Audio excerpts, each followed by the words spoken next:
कार्यक्रम में पहले सेशन में 3 विशेष मेहमान हमारे साथ जुड़ चुके हैं। श्री सौरभ जोरवाल साहब डीएम हैं औरंगाबाद के, हमारे साथ सुधीर कुमार पोरिका जी एसपी हैं औरंगाबाद के, और हमारे साथ अंशुल कुमार जी डीडीसी औरंगाबाद के हैं। इनके साथ चर्चा की शुरुआत करेंगे।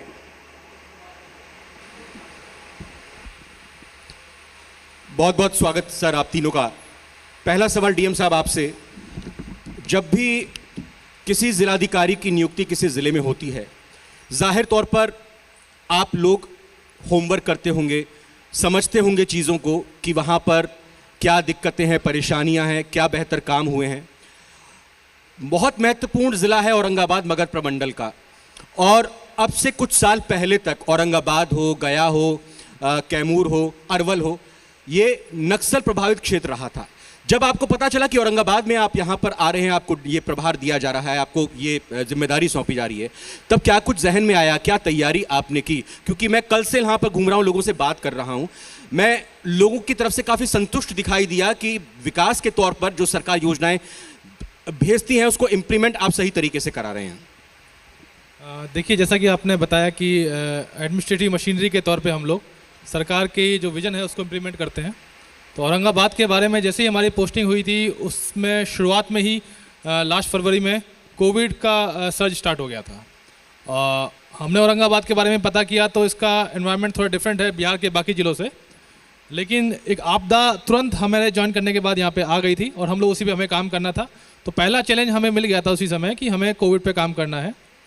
बिहार को औरंगाबाद को हम लोग अलग करके बात नहीं कर सकते। तो औरंगाबाद में जो जोग्राफिकल कंस्टेंट है या जोग्राफिकल एडवांटेज हैं वो वही है जो बिहार के बाकी ज़िलों में भी है, थोड़ा यहाँ पे चेंज है। लेकिन एक चीज़ हमें क्लियर थी कि जो बिहार का हमारा 8 साल का एक्सपीरियंस है उसके अकॉर्डिंग बिहार हमेशा डिजास्टर के क्षेत्र में हमेशा अच्छा काम करता है। उसका एक रीज़न ये भी है कि हमारा एक्सपीरियंस उसके अंदर बहुत अच्छा है। बिहार में नदियों वाला पूरा प्रदेश है और डिफरेंट तरह की डिजास्टर यहाँ पे हमेशा आती हैं, हम लोग हमेशा उसका अच्छे से सामना करते हैं। आप भी देख रहे होंगे कि जो कोविड का सर्ज पूरे विश्व में हुआ है और जो डैमेज पूरे विश्व में हुआ है, जिस तरह से उसको कंट्रोल किया गया है, बिहार ने उसमें काफ़ी अच्छा परफॉर्म किया है। अभी भी हम लोवेस्ट पॉजिटिविटी रेट के साथ में हाईएस्ट टेस्टिंग में जाने जाते हैं। और ये एक संयोग नहीं है, ये हमारा एक्सपीरियंस हम बोलेंगे, हमारी प्लानिंग हम बोलेंगे कि जितने भी व्यक्ति हमारे बाहर से आए थे कोविड के टाइम में पिछले 1 साल के अंदर, सबका हमने रिकॉर्ड रखा हुआ है और शुरू से रखा हुआ था। पूरी मशीन जिसके अंदर लगी हुई थी इस डिजास्टर को मैनेज करने में। लगभग एक टाइम पे 60,000 लोग हम लोगों ने कैंप में रखे थे पिछले मेरे ज्वाइन करने के जस्ट अगले 6 महीने में। और ये ऐसा नहीं है कि बिहार के लिए नया है, बाढ़ में हम लोग ये करते आए हैं, तो वो एक्सपीरियंस हमें मैटर किया था और उसके हमें फ़ायदा भी हुआ। तो ये पहला हमने चैलेंज देखा। दूसरा चैलेंज जो पिछले 1 साल के अंदर हमारे सामने आया था, पूरे बिहार के सामने आया था, वो था इलेक्शन। और आप देख रहे हैं कि इलेक्शन के अंदर भी पूरे बिहार ने काफ़ी अच्छा परफॉर्म किया और हम लोग अब बाकी लोगों को गाइड कर पा रहे हैं। दोनों चीज़ों में हमारा एक्सपीरियंस काम आया, हमारा मैनेजमेंट काम आया, हमारा विजन काम आया, उसीलिए हम लोगों ने इसमें काम किया था। एसपी साहब, सवाल ये जो उसी को आगे बढ़ाऊं, नक्सलियों को यहाँ से खदेड़ दिया गया, उसके बाद जो भौगोलिक स्थिति है वहाँ पर फिर से नक्सली ना पनप पाएँ, उनकी आमद ना हो, और उसके साथ साथ यहाँ पर हमें बाकी जो रूटीन क्राइम है उन पर भी नकेल कसनी है। कैसे आप लाइन अप करते हैं, कैसे आप अपने जवानों को, अपनी पूरी टीम को ब्रीफ करते हैं, और क्या कुछ कामयाबी अभी तक आपने यहाँ पर हासिल की है? औरंगाबाद जिला कैटेगरी ये नक्सल डिस्ट्रिक्ट में आता है, तो इसमें जो है हम लोगों को एवरीडे चैलेंज रहता है नक्सल एक्टिविटीज़ को, उसको कंटेन करना, एक उसको स्प्रेड नहीं करना, और जो भी उनके सपोर्टर्स है उसको ये करना, हैंडल करना, और कुछ लोग जाने का प्रभावित होता है तो उन लोगों को रोकना, और जो ऑलरेडी उसमें है शामिल है उन लोगों को सरेंडर करवाना। तो हम लोग मल्टीप्रॉन्ग्ड स्ट्रैटेजी जो है नक्सल की तरफ हम लोगों का रहता है, जो सेंट्रल गवर्नमेंट का पॉलिसी है और स्टेट गवर्नमेंट का पॉलिसी है। तो इस कार्यक्रम मतलब इस प्रोग्राम के तहत हम लोगों को सहयोग मिलता है, और सेंट्रल फोर्सेस से भी, जैसे कि अपने ज़िला में सीआरपीएफ के 3 कंपनी से, एसएसबी के 2 कंपनी से, इसके अलावा एसटीएफ का भी जो है हम लोगों के पास 3 यूनिट्स चीता काम करता है रेगुलरली। इसके अलावा जो हम लोगों का डे टू डे ऑपरेशंस चलते हैं इन लोगों के सहयोग से, और डे टू डे जो क्राइम अपने यहाँ होता है जो औरंगाबाद डिस्ट्रिक्ट के लिए है, तो यहाँ पे हम लोग देखे हैं कि जो क्राइम बाकी ज़िला के तुलना में, गया की तुलना में या कोई अन्य बड़े ज़िला की तुलना में हम लोगों के यहाँ कंट्रोल में है क्राइम, जैसे कि मर्डर है, रोड रॉबरी है, ये सब, और कुछ मोटरसाइकिल थेफ्ट वाले केसेस यही ज़्यादा रहता है। जी डीडीसी साहब, विकास की जो मुख्य तौर पर योजनाएं होती हैं, मनरेगा केंद्र सरकार की योजना हो, जल जीवन हरियाली राज्य सरकार की योजनाएं हों, उन सबको धरातल पर उतारना, उनके ज़रिए काम कराना और उसका फिर फीडबैक लेते हुए उसको देखना कि कहाँ कमी है, कहाँ सफलता हासिल हो रही है, जिम्मेदारी मुख्य तौर पर आप निभा रहे हैं। मैं समझना चाहूँगा कि औरंगाबाद में इन योजनाओं की क्या स्थिति है? इसमें हमारे ज़िले में मुख्यतः जो हम लोग विकास का योजना की बात करते हैं, इसमें नरेगा हम लोग सर्वोच्च स्थान पर रखते हैं।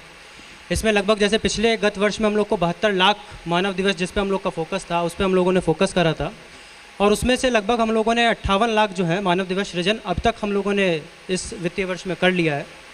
और अभी जब हम लोगों का कोविड के समय में भारत सरकार की एक योजना चली थी, गरीब कल्याण रोजगार अभियान, तो उसके तहत एक बड़ा फोकस था कि रोज़गार के जो दिवस हैं वो 100 से बढ़ा करके लगभग 125 कर दिया जाए, और साथ ही जो नए प्रवासी मजदूर आ रहे हैं उनको कितने जॉब कार्ड निर्गत हो रहे हैं, इस पर भी बहुत ज़्यादा फोकस था। तो उसमें लगभग हम लोगों ने 16,500 जो नए जॉब कार्ड थे उसको भी हमने बनाया। ये क्योंकि हम लोग का साउथ बिहार का डिस्ट्रिक्ट है, यहाँ पे ड्राउट प्रोन एरिया ज़्यादा है, यहाँ पे आहर पाइन का स्ट्रक्चर पहले से बहुत ज़्यादा था। तो हम लोगों ने मुख्यतः जो मानव दिवस सृजन कराया है वो वाटर रिजुविनेशन पे वर्क कराया हम लोगों ने, जैसे आहर हो गया, पाइन हो गया, पोखर की उड़ाही हो गया, इस तरीके के जो वाटर वर्क्स हैं इस पे हम लोगों ने प्राथमिकता पे काम कराया है।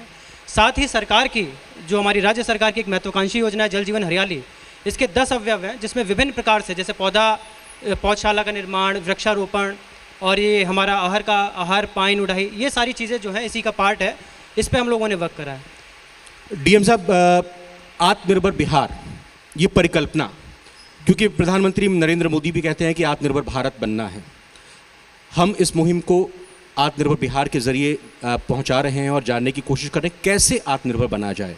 क्या औरंगाबाद के लोगों के लिए, रोज़गार के लिए, शिक्षा के लिए, बाकी और जो ज़रूरतें हैं उनके लिए किया जाए? देखिए, मैं इसमें बताना चाहूँगा आपको आपके फोरम के माध्यम से कि हमारी सरकार में बिहार के अंदर हम लोग 2 विजन पे मेनली काम कर रहे हैं, जैसा कि आपको डीडी साहब ने बताया। एक है जल जीवन हरियाली और दूसरा हमारे यहाँ पे एक नल जल स्कीम चल रही है। अब किसी भी फोरम पे, इकोनॉमिक फोरम पे या किसी भी सर्वे या स्टडी में पता करेंगे कि ह्यूमन रिसोर्स हमारा मेन रिसोर्स होता है, उसके अंदर जो पॉवर्टी एलिवेशन की जितनी स्कीम है वो इसलिए वीक पड़ जाती है कि आदमी जो पॉवर्टी ट्रैप में फंसा हुआ है उसके हेल्थ कंस्ट्रेंट से वो भी बाहर नहीं निकल पाता। अगर उसके बच्चे को डायरिया हो गया तो जो बीमार होने का जो खर्चा उसका निकलेगा, वो उस खर्चे में इतना उलझ के रह जाता है कि वो कभी अपने आप को उससे ऊपर उठा नहीं पाता। इसका सॉल्यूशन भी बड़ा सिंपल बताया गया था, पूरे विश्व में वही सॉल्यूशन है जो हम लोग अब फॉलो करते हैं कि आप उसको साफ पानी पिलाइए, आरओ वाटर पिलाइए, पाइप वाटर पिलाइए, ये पूरे विश्व में सॉल्यूशन है। लेकिन ये काम इतना बड़ा है, शहरों के अंदर से करना इतना मुश्किल काम था कि कोई आदमी इसमें जल्दी से इसको प्लान नहीं कर पा रहा है। किसी भी, मुझे लगता नहीं किसी बड़ी स्टेट के अंदर, गांव के अंदर हम लोग पाइप वाटर सप्लाई करने के बारे में सोच भी पाते हैं। तो बिहार ने ये अपने आप में एक अनोखा प्रयास किया था कि शहरों में तो लोग देते हैं, हम लोग गाँव में पाइप वाटर देंगे। ये अपने आप का जो विजन था ये बड़ा मुश्किल था कि जितने हमारे गांव हैं, उनके जितने वार्ड हैं, उनमें जितने घर हैं, उन सबको अगर पाइप वाटर से जोड़ना है तो कितना बड़ा टेंडर होगा, कितने लोग इसमें इन्वॉल्व होंगे, कितने कॉन्ट्रैक्टर्स में इन्वॉल्व होंगे, इसको करने के लिए कैसे हम उसको डिसेंट्रलाइज करें। ये तो पूरी प्लानिंग बिहार सरकार ने की थी। ये अपने आप में एक अजूबा है जिसको कि अब लोग पूरा बाकी देश में भी इसको फॉलो किया जा रहा है। दूसरा है कि हम सुनते हैं कि ग्लोबल वार्मिंग आने वाली है, बहुत सारे इश्यूज आ रहे हैं, बिन मौसम बरसात हो रही है, जहाँ पे सूखा नहीं पड़ता था वहाँ सूखा पड़ रहा है, लेकिन उसके लिए काम करने के लिए किसी ने अभी तक प्रारंभ सब्सटेंशियली हम लोग नहीं बोल सकते किया है, लेकिन बिहार ने उसको प्रारंभ किया और उसका मेन हमारा फ्लैगशिप प्रोग्राम बनाया जिसको कि हम लोग जल जीवन हरियाली बोलते हैं। इसी के अंदर जैसा कि अभी बताया गया कि पूरे शहर के अंदर लगभग 1500 जल संरचनाएं जो पहले बंद थी वो हम लोगों ने उनको रिनोवेट किया, दोबारा से उनको जिंदा किया, और अब उसकी वजह से हमारा जल स्तर बढ़ा है। और जो जल जीवन हरियाली के माध्यम से हम जो ग्लोबल वार्मिंग की जो बाकी समस्याएं हैं उनको हम लोग अग्रेसिवली फोकस कर रहे हैं। तो बेसिकली दोनों तरीके से हम लोग अपने ह्यूमन रिसोर्स को डेवलप कर रहे हैं, क्योंकि हमारा कंस्ट्रेंट यही है कि हमारे पास बाकी रिसोर्स कम है, लेकिन चूंकि ऑलरेडी हमारी फर्टाइल लैंड थी तो पॉपुलेशन डेंसिटी यहाँ पे ज़्यादा थी, तो ह्यूमन रिसोर्स हमारे पास ज़्यादा है। कनेक्टिविटी हमारे पास केवल ग्राउंड कनेक्टिविटी है, कोई पोर्ट हमारे पास में नहीं है, तो जो भी चीज़ हम कर सकते हैं इस ह्यूमन रिसोर्स के थ्रू ही कर सकते हैं। तो सारा फोकस हमारा हम लोगों ने इसी ह्यूमन रिसोर्स पे रखा है। जितने भी हमारे निश्चय, जिसको हम बोलते हैं विजन को हम निश्चय बोलते हैं, यहाँ पे जितने भी हमारे निश्चय हैं वो हमारे उस ह्यूमन रिसोर्स को डेवलप करने में हम लोग यूज़ कर रहे हैं, और उसका हमें अच्छा फल भी दिख रहा है। एजुकेशन के क्षेत्र में, हेल्थ में मैंने बताया कि कोविड में हमने अच्छा परफॉर्म किया, एजुकेशन में भी हम लोग अच्छा कर रहे हैं। अभी एक मैं एग्जांपल बस देना चाहूँगा, उसके बाद अपनी बात को ख़त्म करूँगा। जी ज़रूर। एक नवोदय स्कूल यहाँ पर है, गांव में एक छोटी स्कूल है। हमारे जनप्रतिनिधि भी गए थे, हम भी वहाँ पे गए थे। हमें लगा कि बच्चे हैं, गांव के बच्चे हैं, कितनी इनको जानकारी होगी, थोड़ा पता करते हैं। जस्ट उनसे बात करना स्टार्ट किया ग्लोबल वार्मिंग के ऊपर। इलेक्ट्रिक व्हीकल अभी बिहार सरकार ने 60 बसें स्टार्ट की है, इलेक्ट्रिक बस स्टार्ट करी है, उसके बारे में बात करना स्टार्ट किया। तो उन बच्चों को सारी चीज़ें पता थी। उनको ये भी पता था उनको कि वहाँ पे इलॉन मस्क ने अपनी कंपनी स्टार्ट करी है, उसकी 3 कंपनी है, जिसमें वो टेस्ला के थ्रू अपनी कार बना रहा है, इलेक्ट्रिक कार बना रहा है, स्पेस एक्स उसकी कंपनी है, और सोलर सिटी वो बना रहा है। ये सारी चीज़ें उन बच्चों को पता थी, जो कि छोटे से गाँव में एक छोटी सी स्कूल के अंदर वो बच्चे पढ़ रहे हैं। तो हमारा, मुझे खुद को आश्चर्य हुआ और मेरे खुद के कुछ मिथ थे जो टूटे उसके बाद, कि हमारे बच्चों को काफ़ी जानकारी है और जो विजन हम लोग सोच रहे हैं उस पर बच्चे भी आगे बढ़ रहे हैं। एजुकेशन के अंदर एक बात और मैं बताना चाहूँगा कि शायद ही कहीं ऐसा हुआ होगा जो अभी हम लोग कर रहे हैं, कि पूरे बिहार के सभी बच्चे, उनके नामांकन के लिए हम लोग जो उत्सव चला रहे हैं, उसके अंदर माननीय मुख्यमंत्री महोदय का एक पर्सनल संदेश लिफाफे के माध्यम से उनको पर्सनली रिसीव कराया जा रहा है, जिसके अंदर उनको आगे की अपनी फ्यूचर प्लानिंग के बारे में ये कहेंगे मनोबल बढ़ाने के लिए मुख्यमंत्री जी स्वयं संदेश दे रहे हैं। तो ये एक अच्छा काम हम लोगों ने स्टार्ट किया है, जिसमें हम पूरे बिहार के सभी बच्चों को कवर कर रहे हैं, जो अपने आप में एक बड़ी बात है। जाहिर तौर पर जैसा एसपी साहब, डीएम साहब ने कहा कि फोकस एरिया जो है, जो यहाँ पर मैन पावर है, जो संसाधन है, वो यहाँ पर मानव संसाधन के तौर पर कैसे उनके साथ काम किया जाए। पुलिसिंग के लिए भी आप डंडे के जोर पर या और किसी तरह से पुलिसिंग बेहतर तरीके से नहीं कर पाते, या आप भी मानते होंगे। आपको ज़रूरत होगी समाज की उन तमाम लोगों की जो पुलिस के साथ कंधे से कंधा मिलाकर काम करे, उनको न सिर्फ इन्फॉर्मेशन दे, उनको पूरे के साथ सारी चीज़ें शेयर करे और उनका सहयोग भी करे। उनके अंदर छवि ना जाए कि पुलिस मतलब वो डर कर दूर भागें। इसको लेकर आपकी तरफ से क्या कोशिश है? पुलिस जो है पब्लिक का एक पार्ट है, मतलब हम लोग डे टू डे पब्लिक से इंटरेक्शन हम लोगों का इम्पॉर्टेंट रहता है, और पुलिस पब्लिक रिलेशंस और जो इंटरेक्शंस को बेहतर बनाने के लिए हम लोग थाना लेवल से लेके सभी लेवल्स को हम लोग जो है ये कर रहे हैं। जैसे कि विजिटर रूम एक थाना में हम लोग बना रहे हैं, आगंतुक कक्ष, जिसमें पब्लिक आ रहा है उनको बिठा के, जनरल ये परसेप्शन रहता है कि थाना में आ रहा है पब्लिक, उसको सुनाया नहीं जा रहा है, डांट के भगाया जा रहा है, तो ऐसा नहीं है। अभी जो है हम लोग एक विजिटर रूम टाइप हम लोग बना रहे हैं, मे आई हेल्प यू डेस्क बना रहे हैं, सो दैट पब्लिक आए, अपना बैठे आराम से, जो भी उसकी प्रॉब्लम है उसको सॉल्व कर बात करे, और उससे जो है हम लोग उसका सोल्यूशन तक हम लोग पहुंच पाए। इसके अलावा भी हम लोग देखते हैं जितने भी पर्व त्यौहार रहता है उसमें जो हम लोग शांति समिति का बैठक करते हैं, जिसमें जो है समाज के गणमान्य लोगों को बुलाते हैं, थाना के जितने भी है उन लोगों से राय मशवरा लेते हैं। कहीं पे भी हम लोगों का उनका सहयोग रहता है, छोटे छोटे इश्यूज़ रहता है, तो उसको जो है हम लोग प्रशासन सब मिल के उसको सॉल्व करने का कोशिश करते हैं। इसके अलावा भी जितने भी इंटेलिजेंस हम लोग गैदर करते हैं, जो भी छोटा मोटा इंटेलिजेंस रहता है, यहाँ ये हो गया, वहाँ वो हो गया, ऐसा, तो वो पब्लिक से ही हम लोगों को मिलता है। तो पब्लिक कोऑपरेशन पुलिस का बहुत इम्पॉर्टेंट अंग है और इंडिस्पेंसिबल अंग है। आज की तारीख में नॉर्मल क्राइम के अलावा साइबर अटैक, साइबर क्राइम भी बहुत महत्वपूर्ण है। ये सिर्फ ना अंतर्राष्ट्रीय बल्कि राष्ट्रीय और क्षेत्रीय स्तर पर भी काफ़ी पनप रहा है, और इसको अनलॉक करना बहुत मुश्किल होता है, चुनौती होती है, टेक्निकल एक्सपर्ट की ज़रूरत होती है। मैंने जब जानकारी हासिल की, आप साइबर क्राइम की जो भी गतिविधियां यहाँ पर हो रही हैं उसमें आपकी एक्सपर्टीज़ है, आप लगातार इसमें काम कर रहे हैं। इस मंच के ज़रिए आप लोगों को क्या संदेश देना चाहेंगे? क्योंकि कई बार लोगों की अनअवेयरनेस की वजह से ऐसे क्राइम हो जाते हैं और फिर पुलिस का काम ज़्यादा बढ़ जाता है। क्या कुछ आपने साइबर क्राइम से टैकल करने के लिए, इससे पार पाने के लिए अब तक किया है? साइबर क्राइम जो है एक एवॉल्विंग सब्जेक्ट है हम लोगों के लिए, पुलिस के लिए खासकर। इसमें जो है हम लोग डे टू डे अपना सॉल्यूशंस खोजते रहते हैं जितने भी प्रॉब्लम्स आ रहे हैं।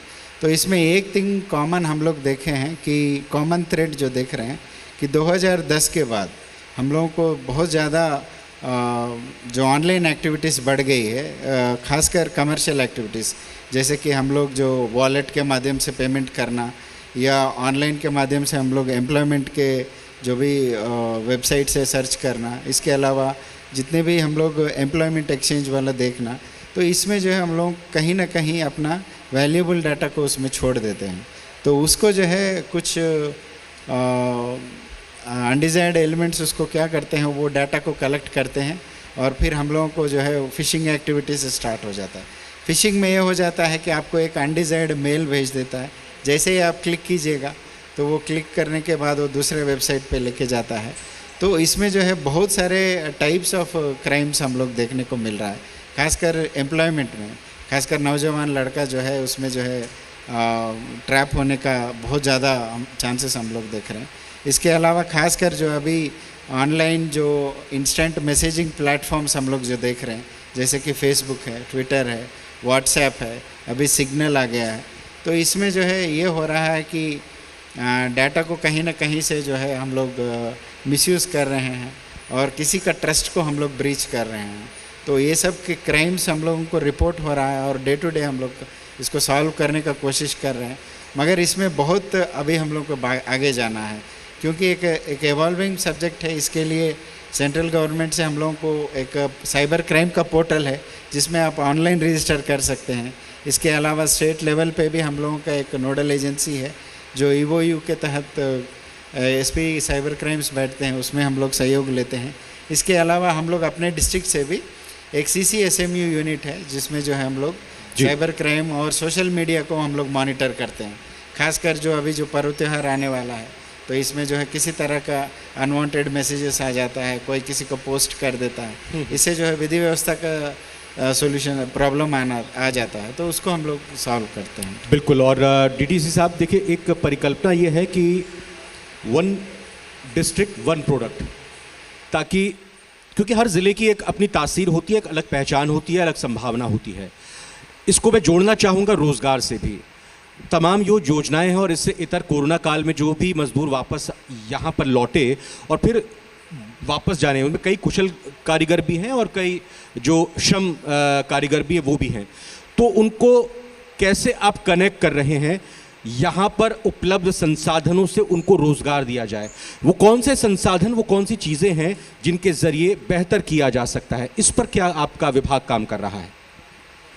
जो हमारे कोविड के समय में हमारे प्रवासी मजदूर भाई हम लोग के वापस आए, तो उसके लिए सरकार ने एक बहुत ही महत्वाकांक्षी योजना बिहार प्रौद्योगिकी से उद्योग विभाग से रिलेटेड एक स्कीम हम लोग की चली थी, जिसका 50 लाख का हम लोग को प्रति जिला में आवंटन था, और उसके अलावा भी हम लोग के पास क्लस्टर की योजना थी। तो उसके तहत ये था कि हम लोग को छोटे छोटे माइक्रो योजनाएँ जो हैं हम लोग को बनानी है, जिसमें कि जैसे कि हम लोगों ने एक अगरबत्ती का सेंटर खोला है, एक हम लोगों ने सिलाई मशीन का सेंटर खोला है, तो उसमें जो बाहर से प्रवासी मजदूर आए उनको जोड़ करके और कुछ दीदियों को जोड़ करके, तो वहाँ पर हम लोगों ने एक नई यूनिट इस्टेब्लिश कर ली। तो इस प्रकार की हम लोगों ने 5 योजनाएं लगभग अभी क्रियान्वित कर रखी हैं। इसी प्रकार से जो हमारे अकुशल मजदूर भाई आए, तो उनको हम लोगों ने नरेगा के तहत जो रोज़गार देना होता है उसके तहत हम लोगों ने उनको रोज़गार दिया। जो हमारी जीविका के माध्यम से दीदियाँ जुड़ी हुई थी, उस क्लस्टर को हमने और बढ़ाया और उसके तहत जो हमें रोज़गार देना था वहाँ पर हम लोगों ने उसके एवेन्यूज़ जो है बढ़ाए। इसी तरीके से अन्य विभाग, जैसे कि हमारा कृषि विभाग हो गया या हमारा एजुकेशन विभाग हो गया, तो कृषि विभाग में हम लोग को टारगेट्स मिले कि कृषि से जोड़ने के लिए और आप लोग जितने भी हमारे प्रवासी मजदूर भाई आए हैं उनको जोड़िए। इसी तरीके से और भी योजनाएं, जैसे कि हमारी प्रधानमंत्री आवास योजना हो गया। होता क्या है कि कई मजदूर जो भाई हैं वो बाहर चले जाते हैं, गुजरात चले जाते हैं, कहीं और चले जाते हैं, मगर उनकी यहाँ पर हम लोग के पास में आवास भी है और हम लोग उद्योग का भी उनको उपलब्धता करा सकते हैं, मगर वो पलायन करने की वजह से वो नहीं हो पाता है। जब वो हम लोगों के पास ये एक अच्छा अवसर आया, जब वो वापस हमारे पास आए कि जिनकी स्कीम यहाँ पे पेंडिंग थी, तो हम लोगों ने एक उनको घर बना करके दे दिया, उनकी किस्तें पूरी कर दी, तो इसके बाद से यहीं पे वो रोज़गार करने के लिए अपना सेटल हो गए। तो इसी तरीके से हम लोग इसमें धीरे धीरे हमने बढ़ाया। DM साहब, एक नागरिक होने के नाते हर एक व्यक्ति की कुछ अपेक्षाएं होती हैं। सरकार की बहुत सारी ऐसी योजनाएं होती हैं जिनके बारे में जागरूकता, जानकारी का अभाव होता है। कोई व्यक्ति ज़िले के ऑफिस से समाहरणालय से दूर दराज के गांव के क्षेत्र से अगर काम करने के लिए आता है अपना किराया भाड़ा लगाकर, वो चाहता है कि उसका काम सेम डे पूरा हो जाए, तो इस रूप में उनको दिक्कत ना आए और वो जागरूक हो जो भी योजनाएं, क्योंकि कई बार होता है कि जो हितग्राही हैं, जिनको ज़रूरत है, उनको पता ही नहीं चलता कि कौन सी योजनाएं हैं। तो लोगों को जागरूक करने के लिए और उनको अगर कोई दिक्कत परेशानी आ रही है तो कुछ इस तरह का help out centre, help centre वगैरह कुछ ऐसी योजना है या फिर इस तरह पे काम कर रहे हैं? बिहार में 2 चीज़ें बहुत ही अच्छी हुई हैं और ये स्कीम अभी शायद बाकी स्टेट में भी अपनाई जा रही है। एक तो लोक सेवा केंद्र बिहार में सभी जगह खोले गए हैं, सभी ब्लॉक में खोले गए हैं और आने वाले समय में उसको पंचायत तक ले जाया जा रहा है। जितनी सेवाएं आपको सरकार से मिलती हैं वो आप वहाँ पे अप्लाई करेंगे। टाइमलाइन के अंदर ऑनलाइन पोर्टल के थ्रू उसकी मॉनिटरिंग होती है, हम लोग मॉनिटर करते हैं और टाइमलाइन के अंदर आपको मिलना है। वो बहुत ही सक्सेसफुली यहाँ पे इम्प्लीमेंट हो रहा है। दूसरा एक बहुत अच्छा काम यहाँ पे शुरू हुआ है, लोक शिकायत निवारण अधिनियम। इसके अंतर्गत दोनों अनुमंडल में हमारे पदाधिकारी डेप्यूट किए गए हैं, जिला स्तर पे हम लोग हैं, हमारे ऊपर भी अपील का अधिकार है। जो भी सेवा आपको, लोक सेवा आपको किसी भी प्राधिकार से अगर चाहिए और उसमें कोई समस्या आपको आ रही है तो आप वहाँ पे अप्लाई कर सकते हैं। वहाँ पे दोनों पक्षों की सुनवाई होगी और टाइम लाइन के अंदर उसको डिस्पोज किया जाएगा, जो भी बहुत अच्छा ये अभी पब्लिक के अंदर इसका मैसेज है। और पब्लिक को पता है कि सेवा भी उसे समय से मिलनी है और सेवा में अगर कोई कमी रह जाएगी तो उसके लिए जो उसका प्राधिकार है उसको भी सुनने वाला कोई है, उसकी भी बात सुनने वाला कोई है, दोनों पक्षों को बुलाया जाएगा। मैं खुद सप्ताह में हम लोग इसका कोर्ट करते हैं, उसमें हमारा प्राधिकार भी आता है, वो सामान्य व्यक्ति भी आता है।